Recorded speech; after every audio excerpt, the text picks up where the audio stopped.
So, good evening to all. So let us start the today's session. That is the final day of National CSR Conference, where we have discussed in and around how the CSR is actually working towards the social development sector. So today, I am very much happy to actually welcome very eminent speaker here with us. He is Mr. Subramaniam Siva.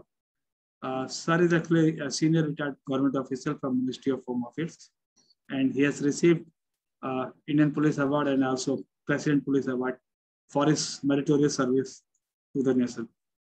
I really welcome him, sir, on the board for today's enlightening session. And post-retirement, he is presently staying in Coimbatore in Tamil Nadu and having a deep interest toward the social development sector. He joined UDIS Forum as a CEO, and he's also a secretary for Tribal Fellowship for which is actually, or also a managing trustee for Voluntary Action Trust.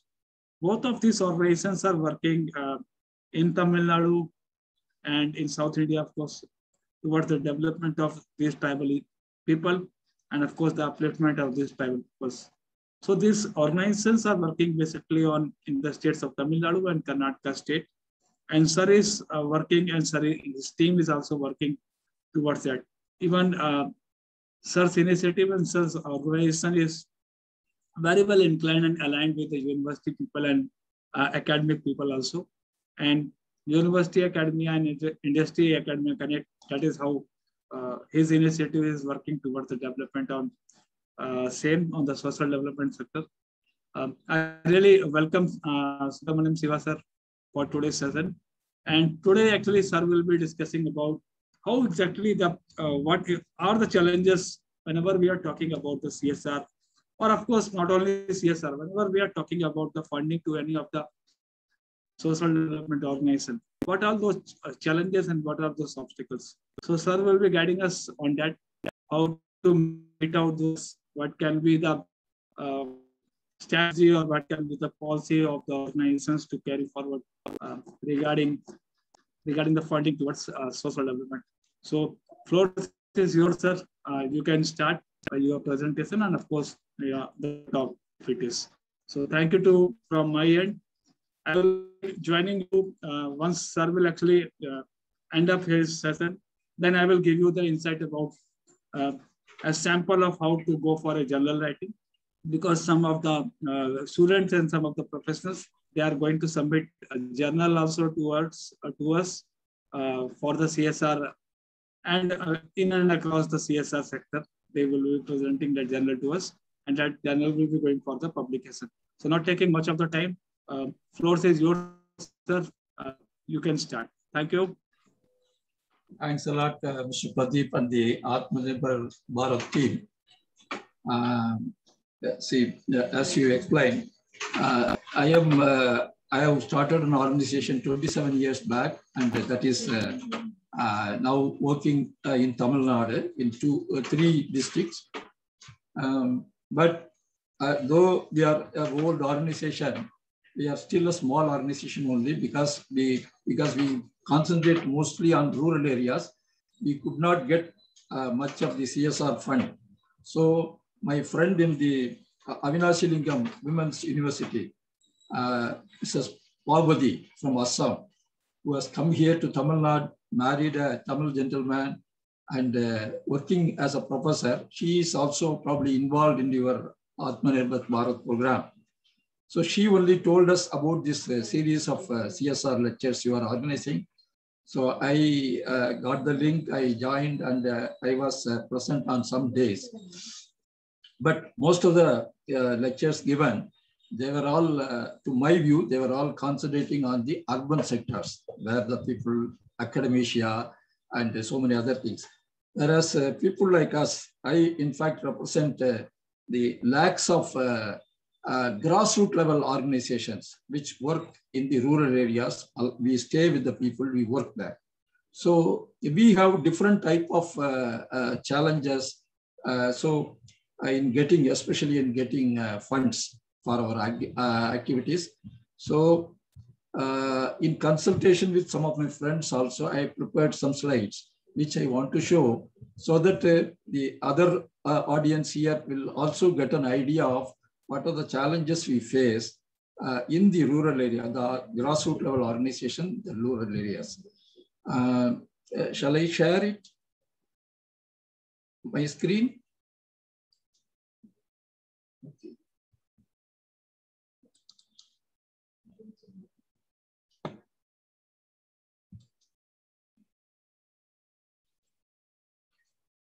Is it visible fully?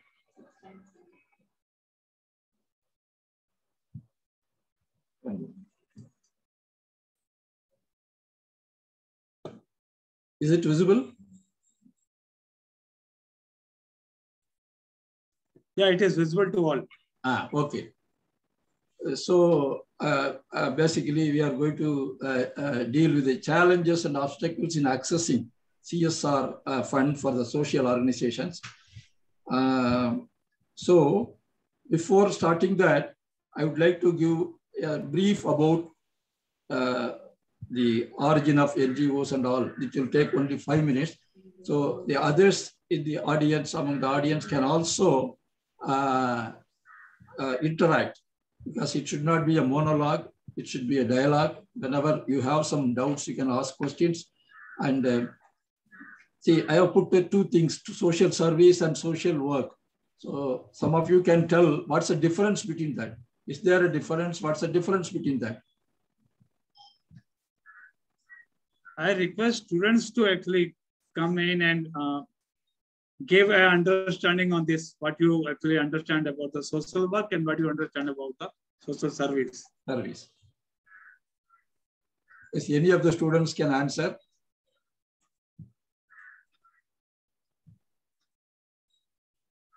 No, okay, we will not waste time. Social service is the one which I started while I was in the college. So it is serving people on your own, without depending on anybody's fund or something. You serve the society in the way you like.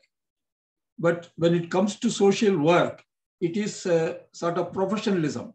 You gain some professionalism, you acquire some specific degree or something, post-graduation, for doing, to know about the various nuances of the social work. And this gives you a profession as a social worker. And there are so many other things which have come up, like fundraiser, aggregator for fundraising, and those who write, concept writer. So many things have come up because it has become a profession. But initially it was only a service. When during it all started, in fact, during the World War period, when in the Europe and US, those who were affected by the war injured, the war widowed, and so many people were helpless. So some philanthropic people, they came forward to help these people. And so to say, the Christian missionaries were prime in that. So they started this work, and it slowly spread to other areas also. But when that became more in India and other countries, it became people wanted to, youngsters wanted to join, so they made it a research-oriented study and all. Then it became a profession. Now, you know, there are at least 2 million registered organizations in India. Among them, many are just started, but they have started mainly to have it as their profession, not as a service. So now fundraising, that is the main goal to which all this, any NGO, it has to have a good leadership and good cause to work, and a good team of staff, and then sufficient adequate fund for running the non-profit organization. So fundraising is the main component of any organization. So you call it NGO or NPO or voluntary organization or civil society organization, any name you call it, that is the thing. So the fundraising can be from 4 different sources. One is individual. Another is institutional. Then the third is government source. And the fourth is corporate. Of course, we are mainly going to discuss about the corporate social responsibility, fundraising from corporate social CSR fund. So here also in the individual, normally people go to their relatives, friends, other philanthropists, or the network they have formed through various activities. Through them, they collect individual funds. Similarly, institutional, there are Indian foundations, international foundations, they give us grants for carrying out specific projects. So that is one type of fund. Third is government. In government fund, normally the district level also some fund is allotted, state government also allots, central government also allots funds for different development activities. But the present arrangement is, if a central government gives a fund, then it has to be recommended from the district level authorities. So there lies all the difficulties, because the grassroots level organizations, they are unable to get the recommendation of the district level authorities. As a result, it won't go to the state government and then to the central authorities. Yeah, the position is like that. Then corporate also, we have multinational, national and state level corporates who are ready to, who are mandated now, right from 2014, to give 2% of their profit for this social sector. But how it is going on, I will explain in the next slides. So this is a latest thing taken in August. This is the status of the CSR fund in India. So only in April 1, 2014, it's the first country to legally mandate corporate social responsibility, and made the certain, they have given some description. So those who come under that description, they have to shell out 2% of their profit for the social service activities. But the thing is, most of the funds are spent.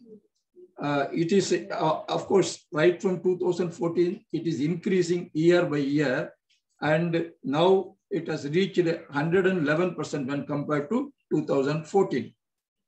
And the CSR spend also increased. The money given and spent also increased up to 2,600 crores till last year. So then, and out of them, the PSUs, the private sector units run by the government, also contribute for the CSR fund from their profit. So total CSR fund availability in the country, out of the 23% are from the PSUs. And 42% of CSR implementation is done through implementing agencies. Implementing agencies can be NGOs like us, or the foundations created by those companies themselves. They are also doing that. So 42% are done like that. And 37.6% of total CSR spend pan-India level, and 15% spent in Maharashtra alone. Out of the total 100%, 15% spent in Maharashtra alone. And we have 1,300 odd aspirational districts throughout India. In Tamil Nadu, we have only 2 districts. So it is fixed by the Niti Aayog. So the government recommends those companies giving CSR to spend it more on the aspirational districts because where the government feels that the development is less there. But according to the latest statistics taken, only 1.4% of the total spend was done in the aspirational districts.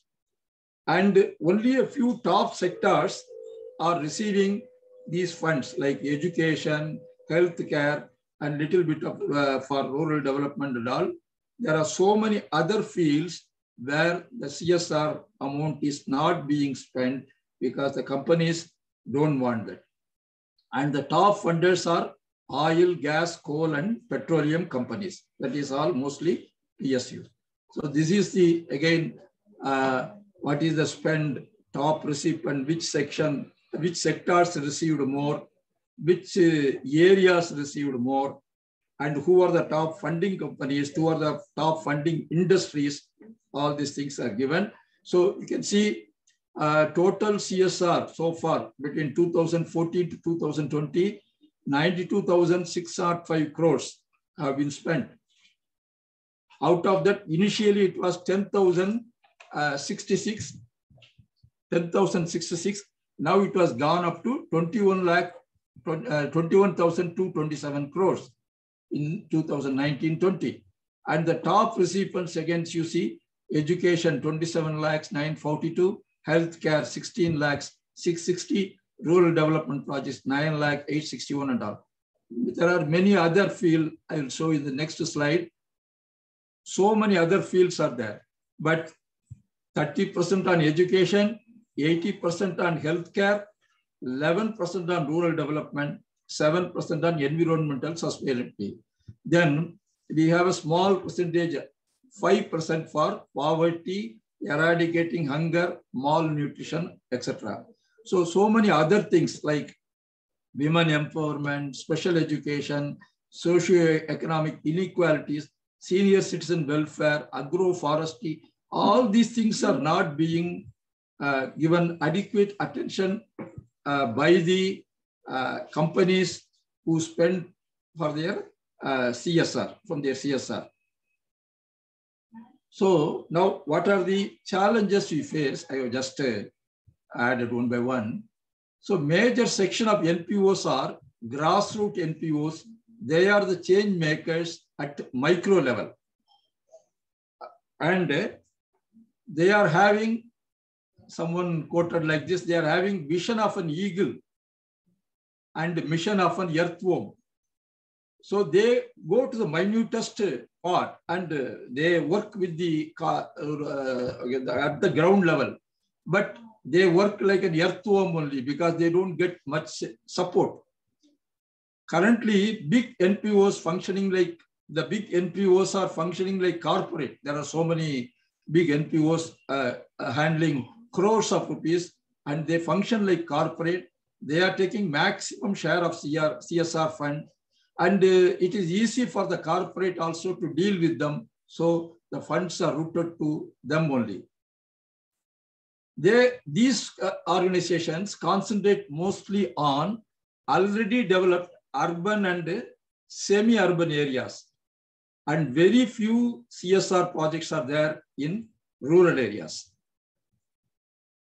Then again, CSR funding in aspirational districts remains at 1.4% only, because whereas the government's intention was to spend more and more on the aspirational districts, which continue to be backward from development point of view. And during the last 7 years, government has brought many amendments to the original legislation, so that, but they are all more useful for urban development and emergency relief, just like this COVID relief and all. It is all very helpful. But the rural area is still continues to be neglected. The corporate is interested in specific fields like education, health only. Many other areas not focused in the schedule, because they have given a schedule. There also the rural development is there, but some of the other points which I'm going to describe that doesn't find a place in that schedule. As a result, the companies which give their CSR fund, they go by the schedule, and as a result, we are unable to get for the required areas. What left, some of the issues left unfocused are bonded labor, child marriage, women's exploitation, gender inequity, gender-based violence, geriatric care, problems of persons with disabilities, rural illiteracy, lack of water resources both for living and agriculture. These are all in the rural areas. All these problems still persist despite the government's efforts to galvanize those things, still it persists. Then there are no basic infrastructure facilities in tribal habitations. We work in the tribal habitations. We openly see many of them do not have proper road communication.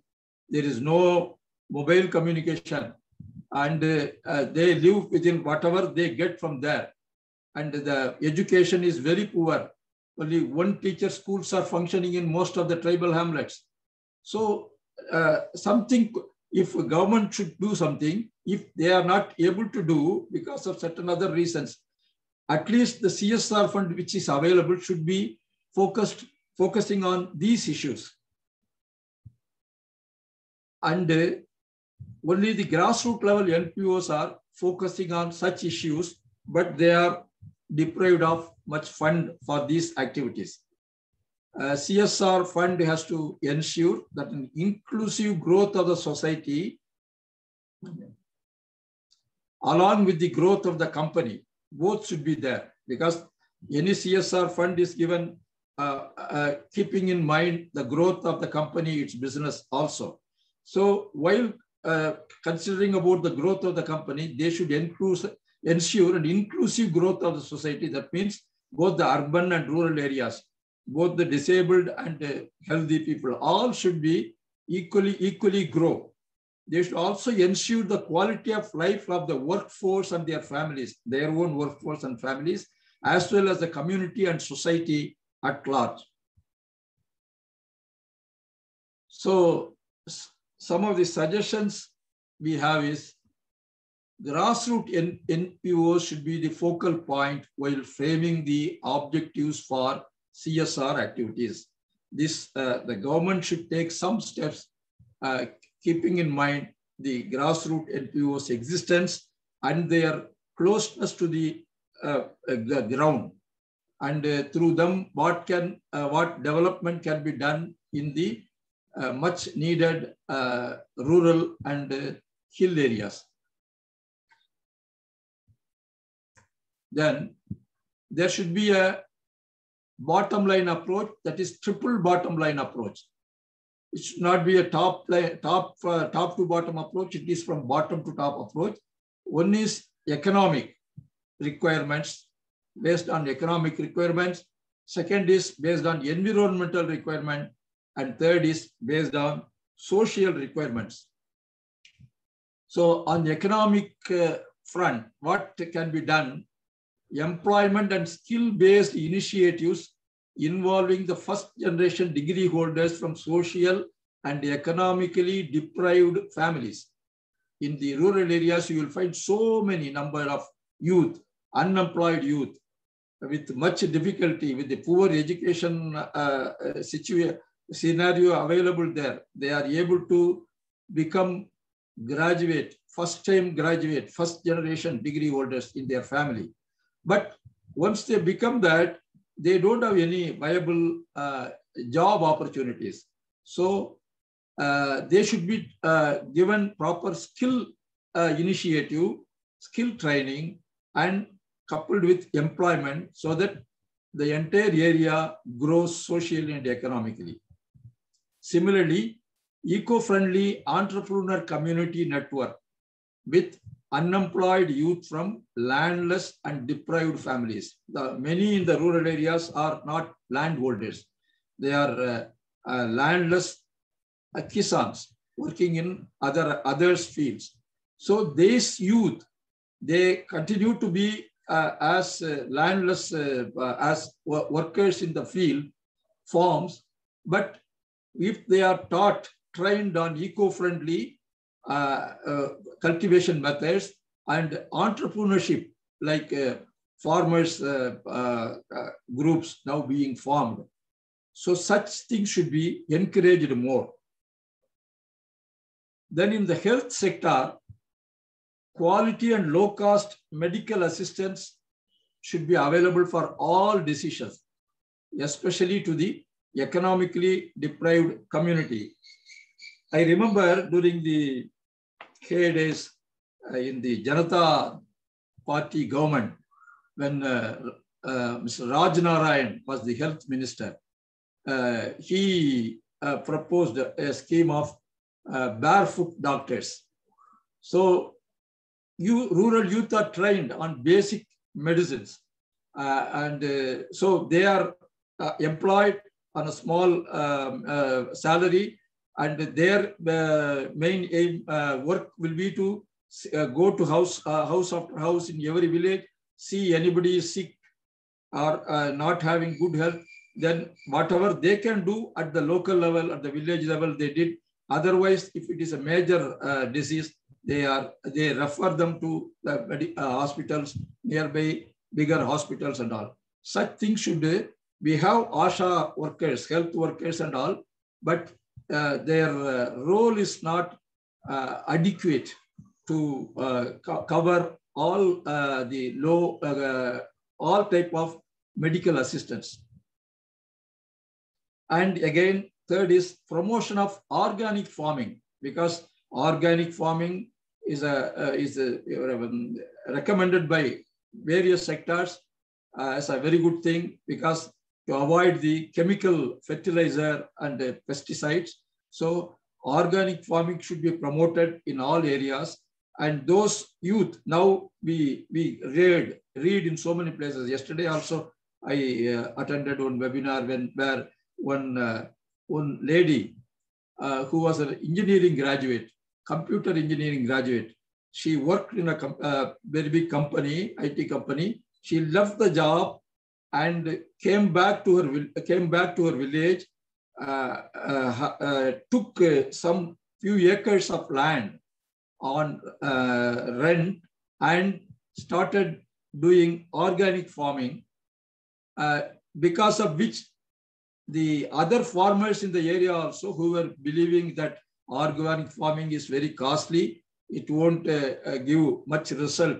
That was the idea. Now she has changed that idea, and she has infused whatever she has learned during the engineering studies in that. And now so many others are also coming forward to join her in doing the organic farming. So that, and eco-friendly business initiatives. So that helps the rural public in a great way to get a better income out of the farm economy. Then improvement of research, knowledge and technical skills of various fields, so that benefits the NGOs and through them the rural areas. So in all these sectors, the CSR funds could be spent. That will lead to a better India, better future for the Indian citizens. So what difficulties we face? The grassroots level NGOs, what difficulties they face? Their fund positions are insufficient, inadequate. Then because of that, they are unable to employ efficient, highly qualified human resources. So whoever is available locally, the best among them is chosen and they are employed, but they are poorly paid. Unlike the big NPOs functioning in cities, the rural areas, the NPO employees are poorly paid because they don't get adequate funding support. Then frequently staff turnover is there. So once they are trained in certain ways, so when they go out, again, a new person has to be identified, he or she has to be trained. Then there are so many legal compliances are there for a non-governmental organization. So now, especially, you know, the FCRA amendments have come. There are certain new provisions asked for in the Income Tax Act. The 12A, 80G exemptions have to be revalidated now for 5 years. And for any organization having FCRA, they have to open one new account in SBI New Delhi. So many legal complaints are there. And they don't have much of CSR knowledge and technical support to apply for the CSR fund. Now, those who are sitting like me, who are in at least some small towns, we get to know about this now Atmanirbhar Bharat program, or there is another program called CSR Spark. So some other organizations also, networks also conducting some CSR programs, but not all the grassroots level NGOs are aware of these programs. They don't get the complete knowledge of CSR funding, and they don't get the technical support to apply for that. Because they mostly work in remote and difficult field areas. They are not sitting in the cities. Then within their local area, they get very limited financial support, because especially I used to criticize that some of the governments are more and more involved in offering freebies. It's a political decision. Actually, during election, they announce so many freebies that is being given. In our state, Tamil Nadu, the rice is given free, entire ration is given free. So, earlier, color TV was given free. Then another government came, they gave mixie and grinder free. Like that, the people are also accustomed to take only free things. They don't say, I should work hard, earn something, I should live on that. That attitude has gone. So they are not ready to give some support, financial support to those organizations which work for their welfare. So these grassroots level organizations, they depend mainly on governmental support or corporate support, or if they are lucky enough, they get support from international donors. In all these things, they require recommendations. Without recommendation, nothing is coming out. In fact, as I told, we are very 27 years old organization. We work in so many districts. We applied to one corporate for a funding. The paper is pending. They inquired, whatever details they wanted, we gave.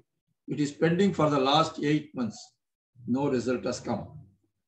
So it is a situation in the rural area.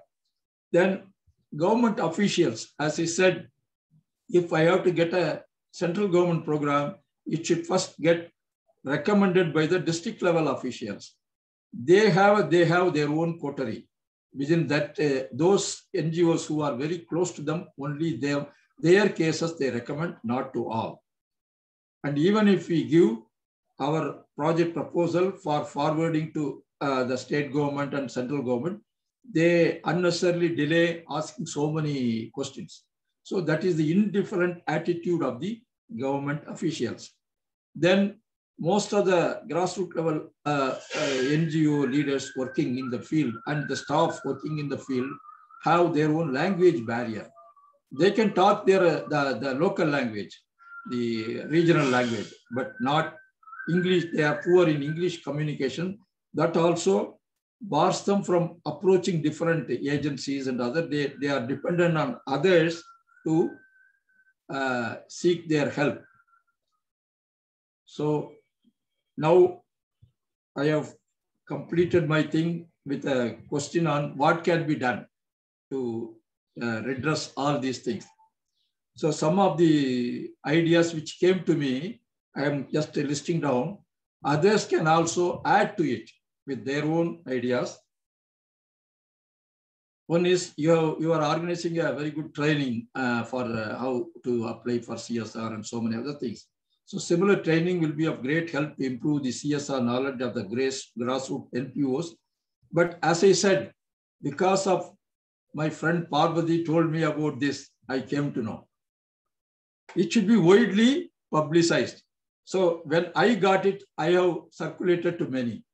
So those who are interested, they can come. So it could have been given more publicity so that those who are in need will be approaching, will be coming and attending this.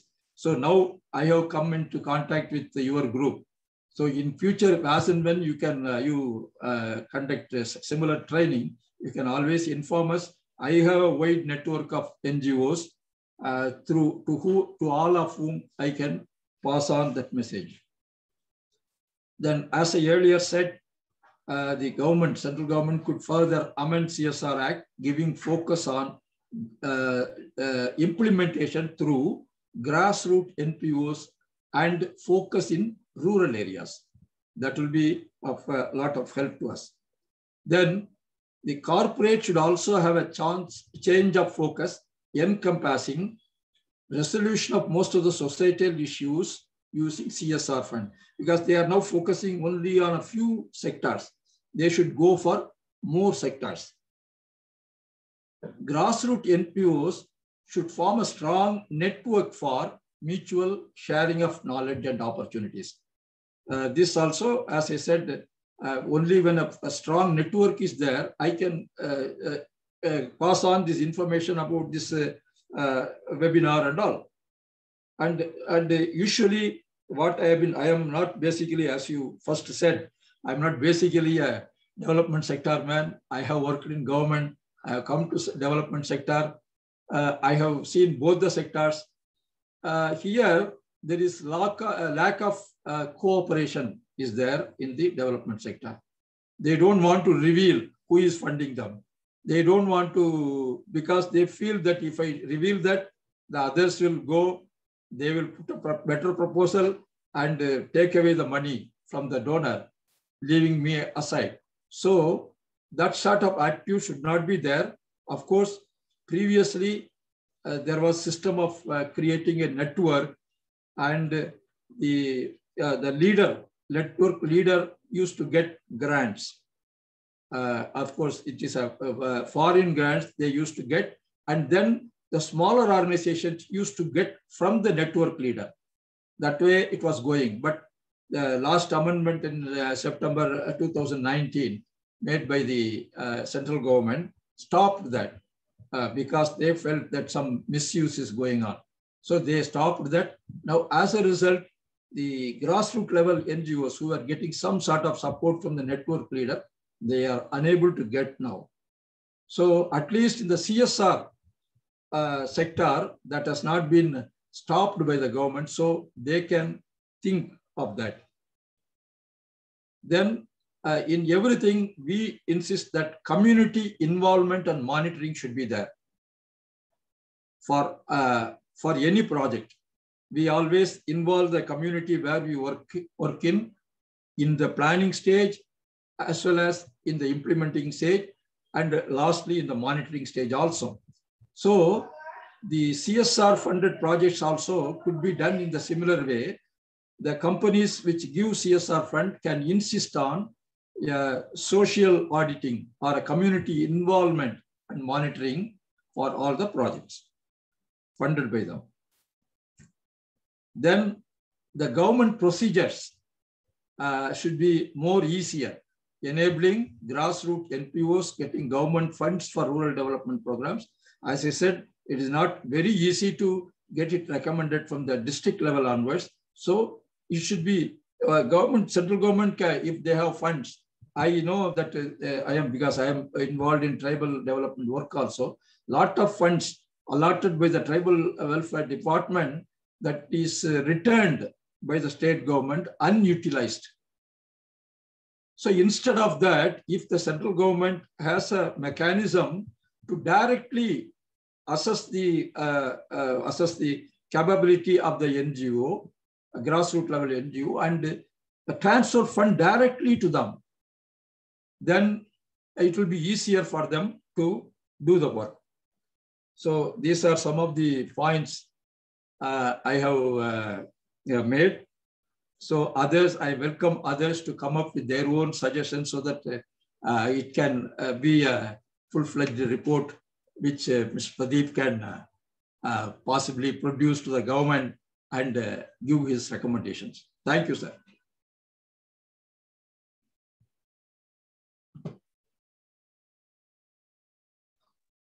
Thank you, sir. Thanks for your submission and thanks for this wonderful presentation where how exactly the CSR is working towards the rural development. If I add on to your last slide, let me add on, there are certain things which is really as per the consideration of your submission and the presentation.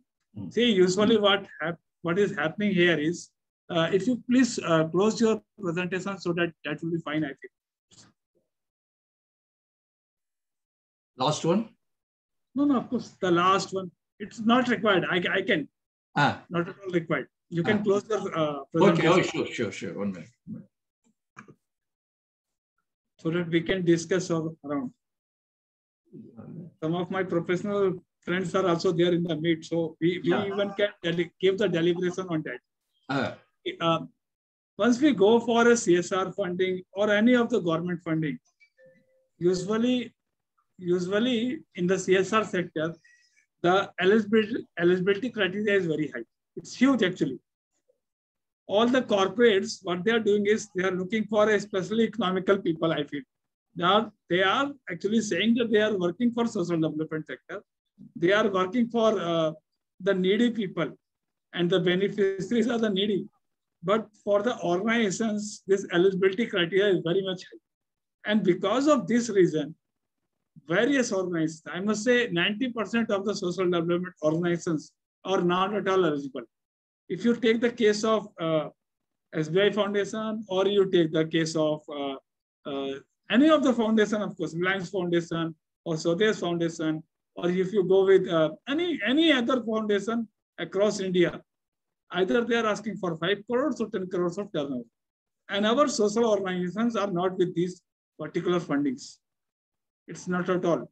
So this is the basics actually challenge, wherein whenever we are talking about the, okay, corporate is going to fund it, but what is the turnover around or turnover of the organization? They are asking for 10 crores, how it can be.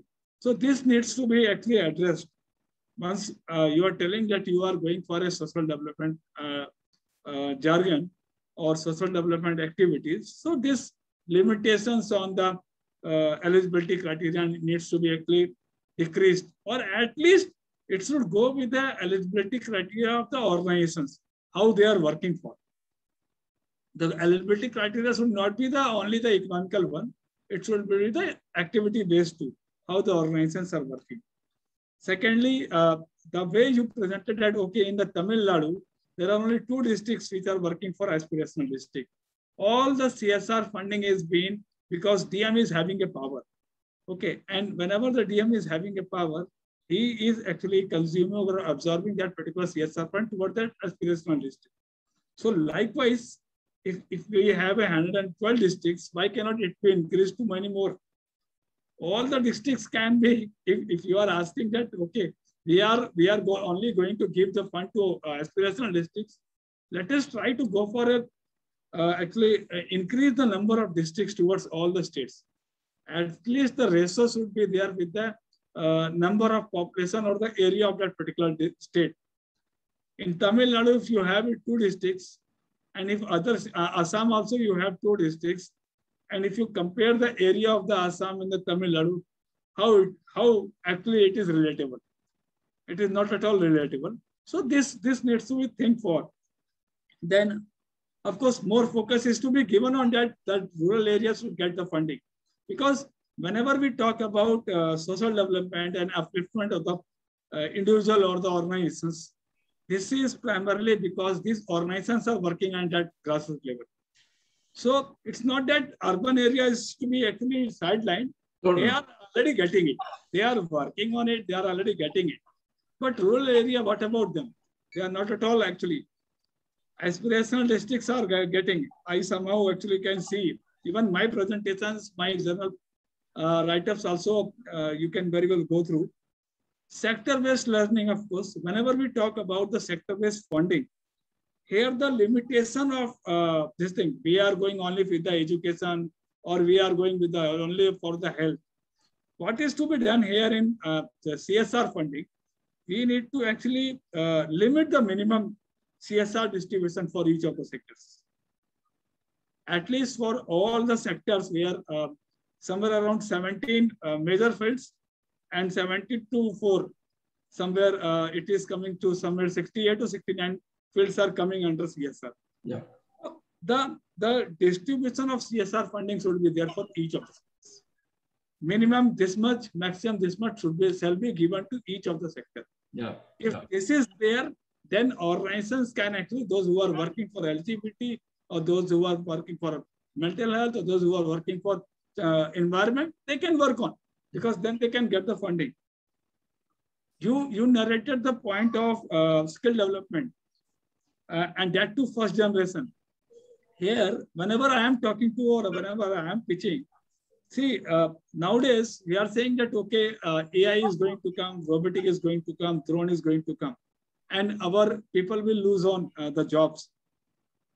What we have to do is just target the people, target the group members, those who are dependent of these people, those who are going to lose. At least because these are the youngsters. The age group of 15 to 21, this is very, very much young group. And anything you put on, okay, they will learn on. So make these people to learn on that particular skill. That is for either drone or for the AI or whatever, either the coding. So at least the family of that particular, those parents, those who are going to lose, but that family will get some income generation on that because of that skill development. So just target those students, those who are the dependents of the job losers actually, because of this technical distribution or technical disruption, I must say. Then try to go for those people, those who actually lost their job because of this technical disruption. But there we have to upgrade their skill. So it will take somewhere 3 months to 6 months of time. And again, the placement of them. So it will take somewhere around 1 year. But for the younger generation, we can start at home. As soon as we are getting that, okay, our older generation are going to actually leave the job because of this disruption, we can go for this. FPO and organic farming, we are also planning for 1 month to 2 months of session. We are actually planning. Even my very good friend Ramarauji is here only, I feel. So yeah. we were discussing about 2 fellowship program actually. One is for the doctors, because COVID has shown that doctors do require to be actually trained on several other things. It's not only that doctors are to be trained only for the patient management. There are so many things which is to be looked after by doctor itself. Secondly, our farmers. We are going with the FPO. We are going with so many things coming up as an organic farmer. And of course, there are so many technical upgradation is also there, advancements is also there in the farming sector. But our farmers don't know. So we need to actually train them for that. And at least this requires to be done by various organizations at various levels. It is to be. Is it part of the schedule, sir? Yeah. Is it part of the schedule given for the CSR funding? I know. This is the part of the schedule. If you see, there are 17 topics. Under that subtopics, there are somewhere for each of the topic, there are 4 topics. There are the topics, there are the schedules actually working for this. But only thing, if the fund is not allocated to them. Yeah. What we are doing is we are allocating or we are pledging our whole of the CSR fund to the education. Why you are doing this? All the corporates should actually pledge some of the fund to other sectors too. Yes. Like suppose PSU is going. What PSU is doing, PSU is actually they are going for the theme basis. If you take the IOC, for first year they will actually working for skill development. Then second year they will be working for environment. Then third year they will be working for LGG. Then fourth year they will be working for women empowerment. So PSUs are going with the theme-based activities, but not the corporates. Yeah. And our maximum outflow of the fund for social development through corporates is through the corporates. If you take 21 1,000 crore rupees of that particular fund, the 80% to 70% funding is through the corporates. And they are forcing this particular CSR fund towards education and towards health only. So if the schedule is there with in your hand, why cannot be done like that? Okay, for this sector, we are allocating this, and this year, this will be the theme. If I am asking to the farmers, okay, in the village area, don't go for any of the single fruit farming. I am asking all the farmers at least distribute among yourself. Yes. In the village area itself. If you are 100 people, 25 will go for a guava farming, 25 shall go for banana, 25 shall go for orange, 25 shall go for other farming. Yes. So why not, if you are asking farmers to do this, why not to go for a CSR funding in this way? That, yes, okay, 25% shall go for this particular segment, 25 shall go for this particular segment. Or the rotation of the themes can be there for the corporates. Yeah. Then the corporate will be funding towards the social development sector. That is for the grassroots level. Government support is nowhere actually. But whenever we talk about the CSR, government is saying that, okay, it's not our blood actually.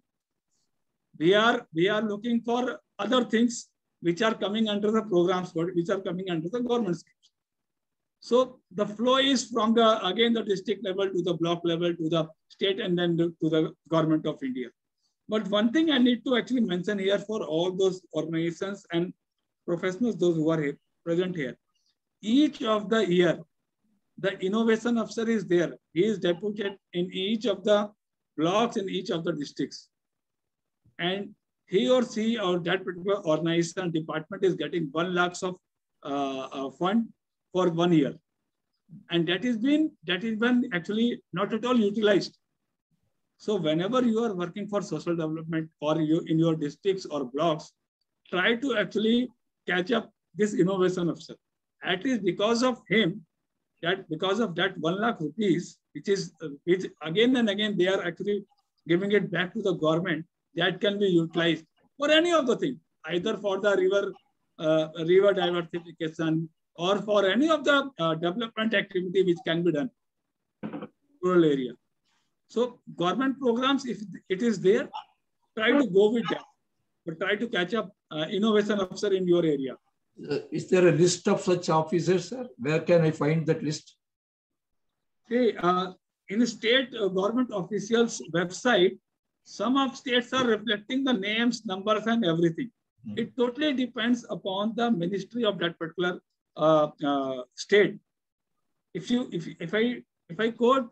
go to the this thing Rajasthan website, they are reflecting the innovation officers numbers there and the departments also.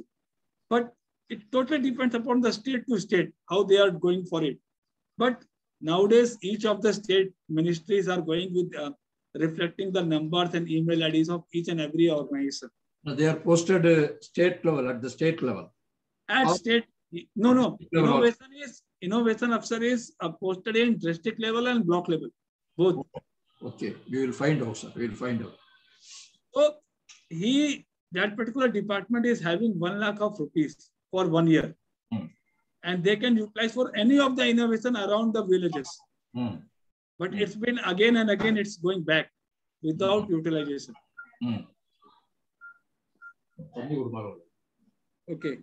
Then comes, yes, we keep on carrying actually this particular programs, that CSR programs for other people. What we did actually is, once we have initiated this program, we have initiated as a pay and learn basis. Why? Because some cost is there. Yeah. If I ask 10 of the officials to come here, or if I ask my people to work in, or if I ask 2 hours of session or 3 hours of session, this particular Zoom itself is paid version. So we required some fund to work on. It's not, we have asked only 500 rupees, a nominal fees for 10 days workshop, where we have given a deliberation, good deliberation for CSR. And I have requested so many organizations to come in, but they didn't join us. And we have created such a nice, actually, people to talk about this, how the CSR is working, how exactly it is being done. And the last, of course, ease of doing through for the CSR. This also to be submitted to government that whenever we are actually looking for CSR funding, this should be at work, or it should be the notion of ease of doing. Where whatever the government is actually asking for, they are asking for ease of doing for each and everything. So why not for CSR and why not for social development? This can be done. So that's all from my end. If someone is having any other submission, please unmute yourself. I request Ramarao actually to speak on something on this. Namaste, sir. Namaste. Wonderful presentation, sir. Your statistics was terrific. It was like, it was like a map. Totally huge experience and a lot of data accumulation, sir. I think we need to share your library for that wonderful.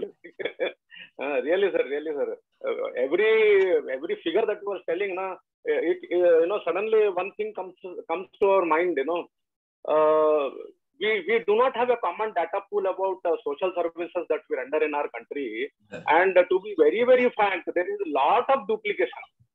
Yes. Lot of duplication. Now, my question is, what about those funds which were actually sanctioned by the government for that work? Where is that fund now? So, overlapping, over expenditure, actually the beneficiary doesn't get anything. Yes, that's correct. So, what I would say, sir, all professionals like you, Mr. Pradeep, and all of us in the group, and many more of us together, should aim for a common database. And wherever anybody is trying to deploy any amount, he should fill that minimum data requirement into the common database, just like Aadhaar, just like CIBIL, wherein everybody will type that keynote and get to know how much money has been spent. Sir, this was a practice, I think, in Andhra Pradesh long before when Mr. Chandrababu Naidu was there. He had created the database regarding deployment of funds for a particular level of sector. And immediately one would key it, immediately one would get how much the fund has been spent, rather than maintaining bookkeeping and all. Now, since it is digitized, we can even do radio frequency identification also, immediately tag it, so that everybody gets a chance of growth. Growth is very important. Growth means opportunity. I would say growth means opportunity, employment. Rather, the poverty can be told that we need to employ people. So creation of employment, probably the social sector can do much better. You can hear me now, sir, Pradeep, sir. Amaraji, I can share whatever data I have. I can share. Yes, sir. Like he can circulate among all the people. Yes, sir. But sir, what I would tell you now, information repository is a must, sir. No. You don't have a database like Aadhaar database, CIBIL database, which banks utilize to know how much the loanee has taken loan from any other sector. So these common databases are very, very important. So see, the amounts are huge amount. It is crossing beyond 20,000 crores. Yeah. And still we see poor people around. That is really surprising. Then somewhere the money is not reaching, or it is simply siphoned off. Let us be frank, somewhere it goes on in blind. It is overlapping. Yeah, it is too much overlapping, sir. Too much. Unless and until we should really fight for that common database all over the country. Only one database, not multiple databases. Let the government hold it, or all the social sector can, by using the latest technology, blockchain technology. By using that method, we can make a common database. I am really trying to project it, sir. Probably once this group meets again, we can come into a common procedure. Okay. Common procedure is first database. Whoever is going to spend, even for that matter, 1,000 rupees, let him type it, so that we come to know another fellow need not spend the 2,000 rupees. They're unnecessary. Rather, no, see, poverty elevation should not be fashion, sir. And nowadays it has become fashion. It is hurting actually. It is very hurting. Somebody's unfortunate circumstances we try to rectify. It pains. We too have crossed the stage, where we were unfortunate for many other circumstances, didn't have money to spend, a lot of financial difficulties. That is the greatest curse. So probably social sector can really is like a parallel economy, sir, because it is grant. Nobody is asking back that money. It has to be spent. It will lift the earning capabilities, and probably here there is nothing like parking the amount. It is spent. That is the greatest charm in this social sector. And I wish, sir, all of us together, including you, Pradeep sir, and all the other professionals in the group, we should conduct thorough sessions to all the people, in fact, in the schools, colleges and all about the social sector, so that, a student has to spend at least 1 or 2 months of his 4-year or 3-year graduation course into some social sector activity works out. Yeah. And the remuneration part, which is very ticklish, sir, which you have rightly pointed out, the remuneration is so little, people may not come forward. So somewhere this, expenditure format has to change. It should be an attractive field. There are many people who love to be on the social sector for the rest of their life also.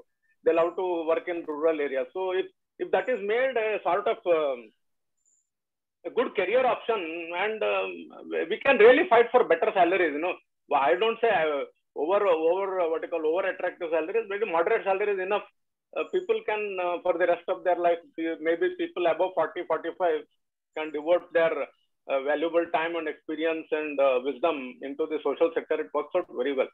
And there has to be categorization, just like Pradeep sir, for this category, you need so much amount. If not, already the amount is being spent.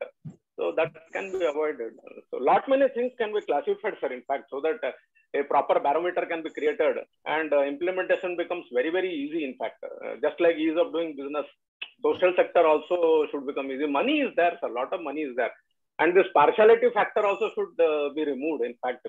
Only few organizations get that benefit because of their PR and allied connections. Others don't get it. So maybe a common platform, as the previous sessions we had about social stock exchange, maybe that will help us out, catering to all other needs.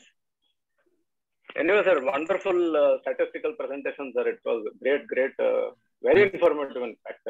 Thanks, sir. Yes, sir. Thank you, sir. We'll get to you, sir. Again, we will have some more deliberation. Sure. And to me, sir, common database. One database, the whole country about social sector. The name of it, social sector. Yeah, we should push it, sir. We should get it into through Rajya Sabha at least. So Lok Sabha is a bit ticklish, but we should get it, sir. It is high time. We call it social sector database. Simple word, ज़्यादा complicated भी नहीं करने का. So that it becomes easy, understood. Everybody understands it, and anybody who wants to feed in, we can do it, sir. In taxes we have a database, GST we have a database. Everywhere we have databases now. So even for social service, social sector, एक ही database बना देते हैं. So we come to know why people are spending for the same district. Yeah. And other forgotten things, carbon credits, these things have totally been industry revolution balancing points, where very harmful industrial growth, because of which then carbon credits, a concept which has come, which has suddenly disappeared from the eyes actually. Now we have to come back to that also. Environment, governance and all these are very, very catchwords actually, not catchwords.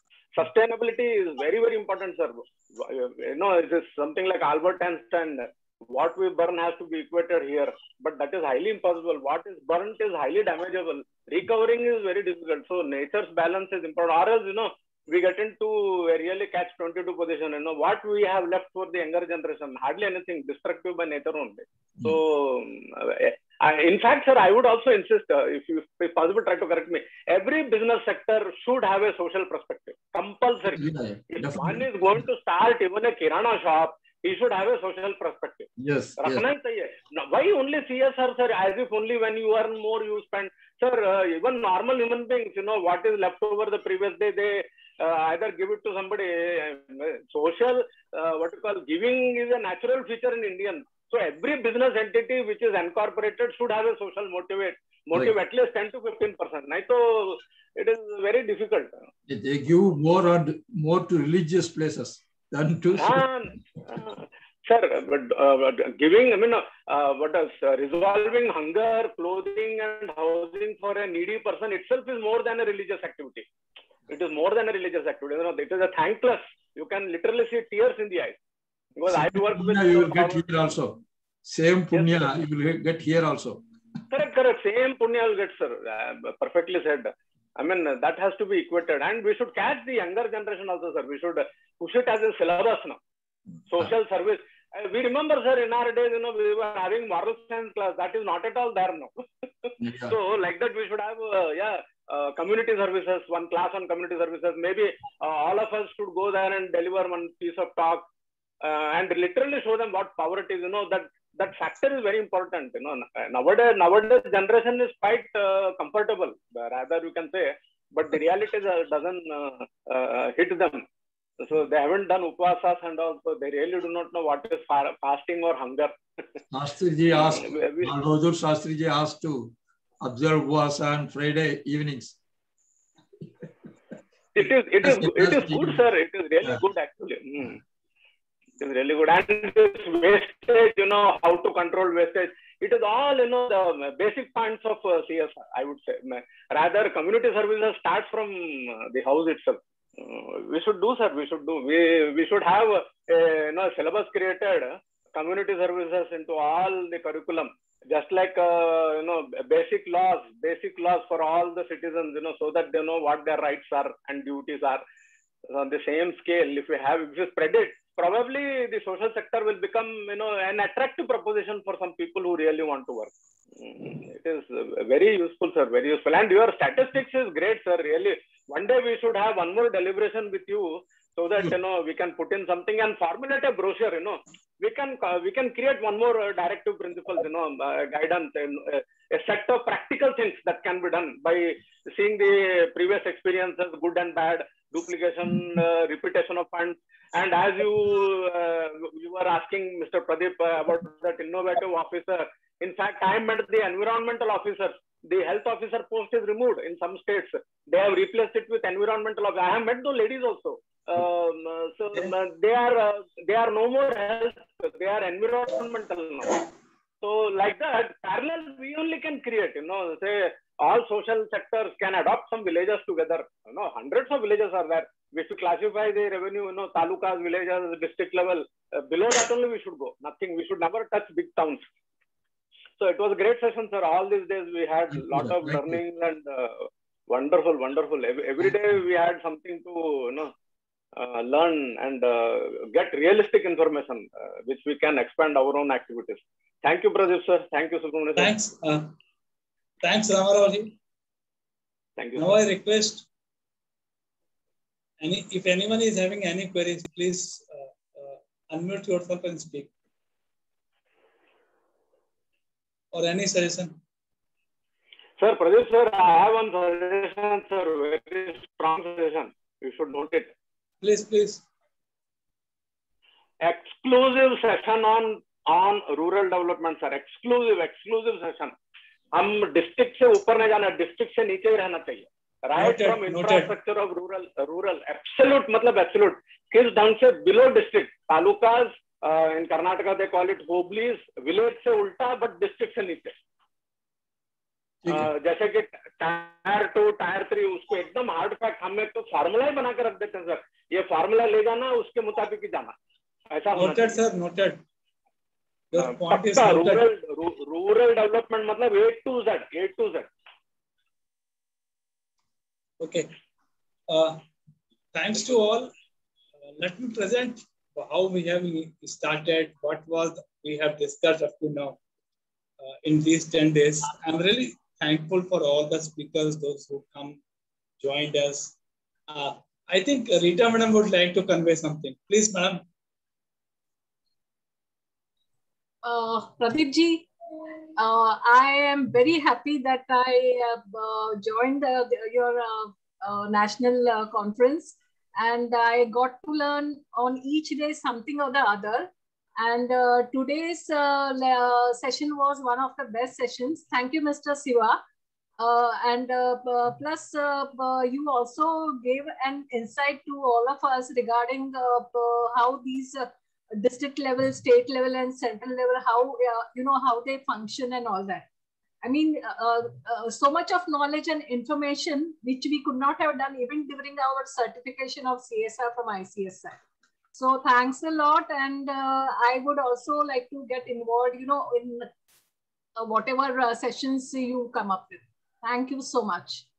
Thank you. Thanks, Rita ma'am. Rita madam, Ramaravi, they all are my actually fellow men during my ICSI CSR professional course. So, and they joined us as a professional to help on how to go for it.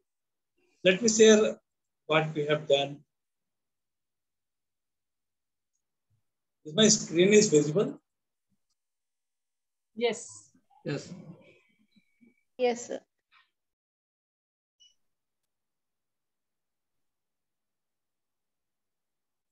Just a short PDF how we have initiated this particular CSR conference.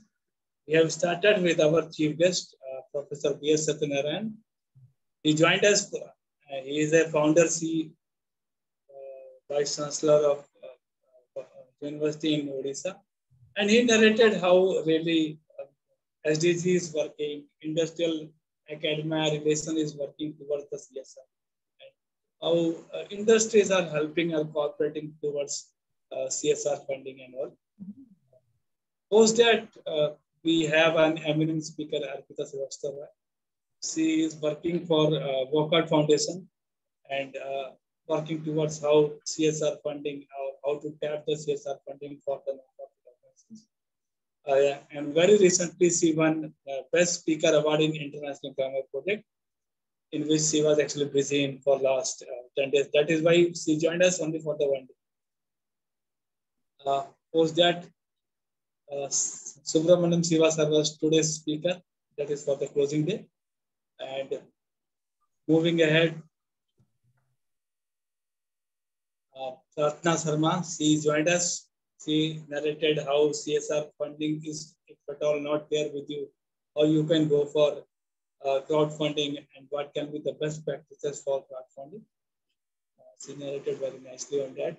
Sanchita joined us just yesterday for actually guiding and evaluating how those pitch were there. There were 2 pitch for the CSR programs, and she evaluated both the pitch. Ramaraji has joined us. She is still there with us.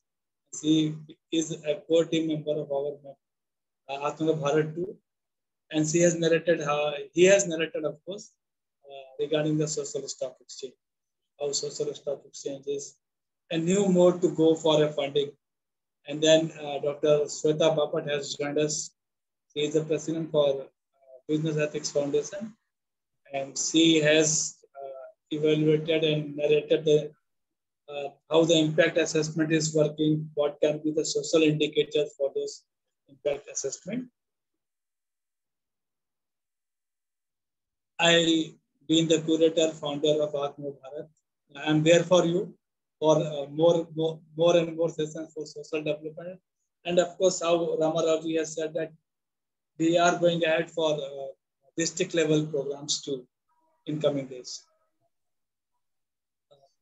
Meghnaji joined us from SWAN. She guided us on need assessment and baseline survey board.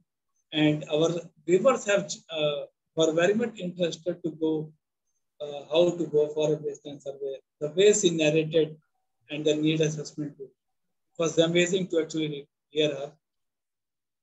And my good friend and of course our batchmate, Mr. Jarmila Singh Rajput, he narrated regarding the CSR conference about how 12A, and new law of FCRA is working and supporting for social development organization.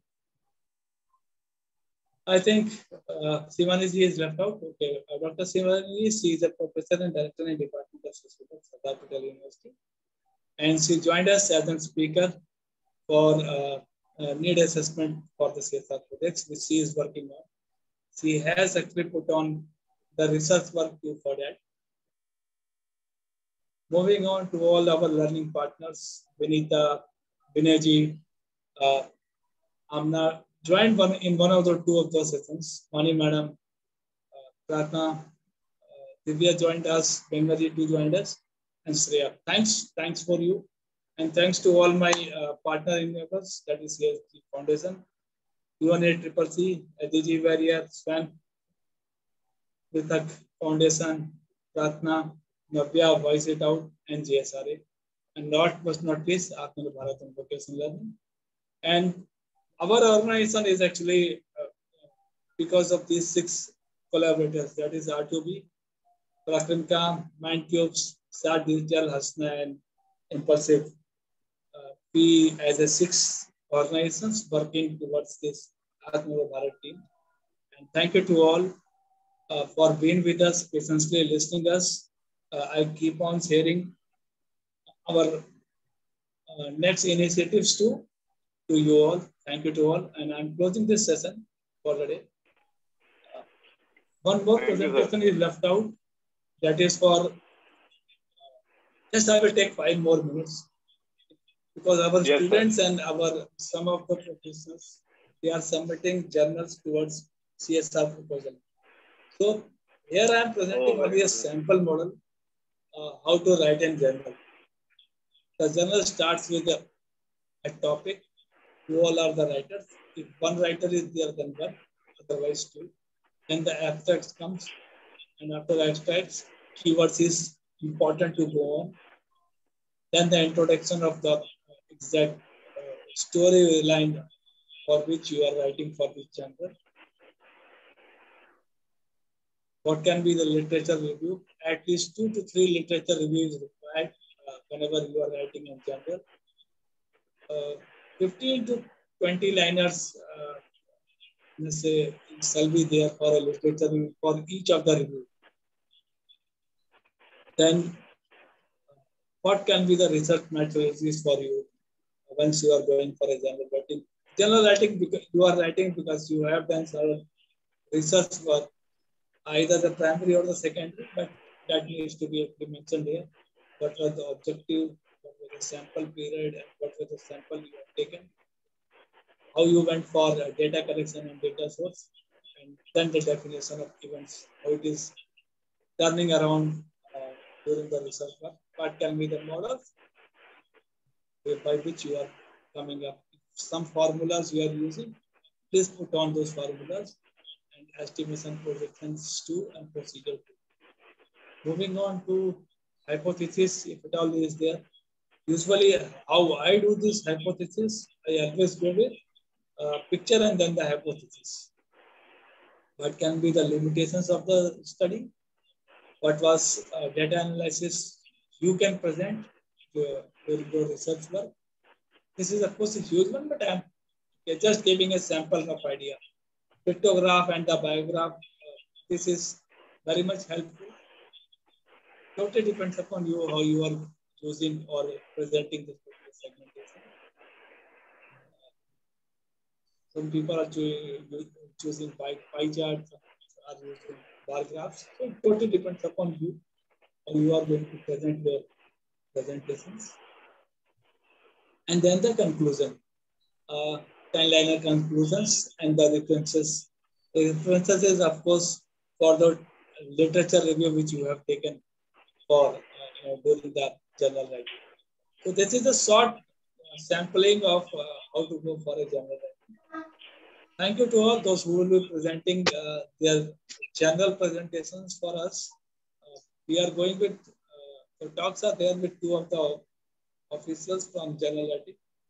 One is from the Lucknow University, and they are also in under the UGC care, and another is also under the UGC care. So either of the publication we are going for, but both the publications are under UGC journals. So UGC care list, of course. Thanks, rest. I'm closing my sessions here. Thank you. Thank you, sir. You Thank you all for it was wonderful. Wonderful, sir. For wonderful conference. Yeah. For being with me, for supporting this initiative, for supporting Atmanirbhar Bharat. We keep on actually making people to learn. It's coming sessions too. And with this note, I'm actually closing the day. Thank you. Thank you to all. Namaste. Thank you, Mr. Pradeep. Thank you. Thank you, sir.